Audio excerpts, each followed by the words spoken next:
Hello guys, welcome back to my channel knowledge of diseases. और आज मैं आई हूँ एक ऐसे टॉपिक के साथ जो कि मौसम से रिलेटेड है। मतलब कि ये एक मौसमी बीमारी है जो कि मौसम के बदलते हुए वातावरण में ये सारी चीज़ें होती हैं। तो मौसम के हिसाब से जो बीमारी होती है उसका नाम है डायरिया।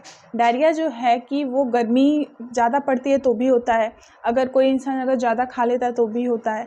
तो डायरिया वो एक प्रॉब्लम है जो कि लूज मोशन स्टार्ट हो जाता है। ठीक है, इसे आम भाषा में लोग कहते हैं पेट झरना या फिर लूज मोशन होना।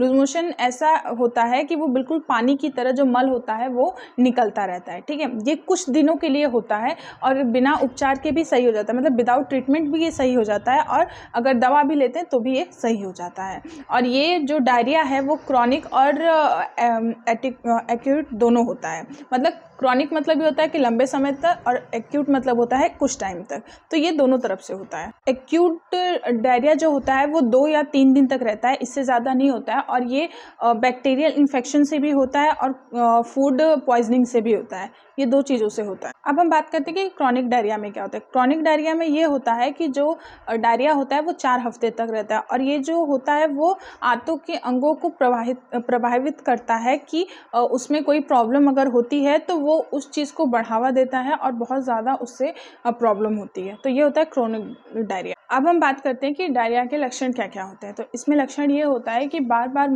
मल त्याग करने की वजह से जो पर्सन होता है उसमें शरीर में पूरा जो पानी होता है वो मल के द्वारा निकल जाता है, जिसकी वजह से जो उसकी बॉडी होती है वो डिहाइड्रेट हो जाती है। मतलब कि उसके अंदर जो पानी होता है वो निकल जाता है, जिसकी वजह से उसकी पूरी बॉडी पानी निकलने के बाद वो सूख जाता है। उसको हम लोग डिहाइड्रेशन बोलते हैं। ठीक है, फिर दूसरा आता है कि उसे उल्टी मालूम देती है या फिर उसे मितली होती है या बार बार उसको बुखार होता है, कमजोरी होती है, सिर दर्द होता है, बार बार वो शौचालय की तरफ जाता है, बार बार उसका जैसे लगता है जैसे कि लैट्रिन होने वाली है लेकिन होती नहीं है। इस तरह की जो समस्याएं लक्षण होते हैं वो डायरिया के लक्षण होते हैं। अब हम बात करते हैं कि डायरिया में होने का कारण क्या क्या होता है। इसमें कारण ये होते हैं कि जैसे कि जंक फूड हम लोग खाते हैं, फूड पॉइजनिंग होता है उसकी वजह से होता है, या फिर आंत में कोई संक्रमण हुआ है उसकी वजह से होता है, बैक्टीरियल संक्रमण होता है, परजीवी संक्रमण होता है, आंत में संक्रमण होता है, उसकी वजह से डायरिया हो सकता है। तो ये कारण होते हैं डायरिया। अब हम बात करते हैं कि डायरिया में हमें परहेज क्या क्या करना चाहिए, या फिर हम ये कह सकते हैं कि इसमें प्रिवेंशन कौन कौन से ले सकते हैं।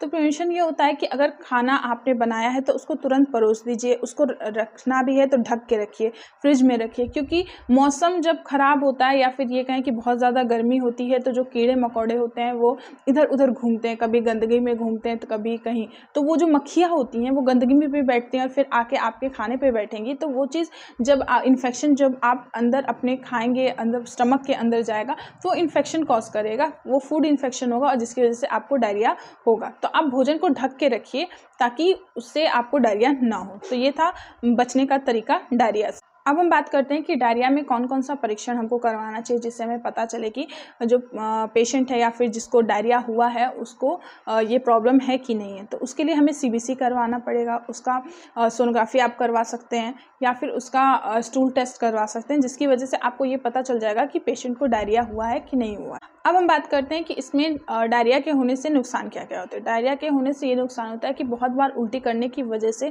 जो पर्सन होता है वो बिल्कुल कमज़ोर हो जाता है, वो कोमा में भी जा सकता है और इतना भ्रम हो जाता है उसको कि हाँ मुझे बार बार लैट्रिन जाना है, लेकिन लैट्रिन होती नहीं है, उसको इतना भ्रम हो जाता है, वो कोमा में भी जा सकता है। और दूसरी जगह उसको बहुत जो मल होता है वो इतना पानी की तरह निकलता है कि उसके अंदर इतनी कमज़ोरी आ जाती है, बहुत ज़्यादा कमज़ोरी आ जाती है, जिसकी वजह से वो पर्सन उठ भी नहीं सकता है। तो ये होता है डायरिया के नुकसान, जो कि अगर एक इंसान को हो गया तो उसको क्या क्या प्रॉब्लम हो।